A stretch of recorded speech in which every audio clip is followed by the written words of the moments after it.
In this Adobe Premiere Pro tutorial, we're going to understand what subsequences are and how to use them.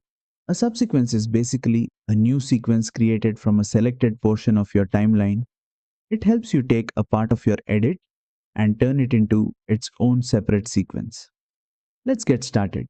First, go to your timeline and select the clips you want to convert into a subsequence. Now, right-click on the selected clips. From the menu, choose Make Subsequence. As soon as you click this, Premiere Pro will create a new sequence in the project panel containing only those selected clips. Now, here's the important part.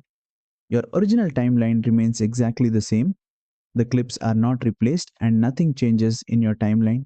So this is different from nesting. If you want the clips to be replaced with a single clip in the timeline, that's when you use the nest option. But subsequence only creates a separate editable sequence. You can double click the subsequence from the project panel to open it and edit it independently. Now let's understand why this is useful. Subsequences help you organize large projects. For example, you can create separate subsequences for your intro, main content, and outro. It also helps when you want to reuse a specific section in another project.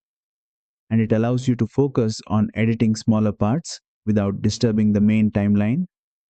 Subsequences are especially useful in long form content, interviews, and complex edits, and that's it.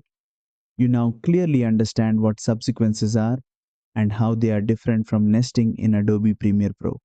If this tutorial helped you, don't forget to like, share, and subscribe for more Adobe Premiere Pro tutorials.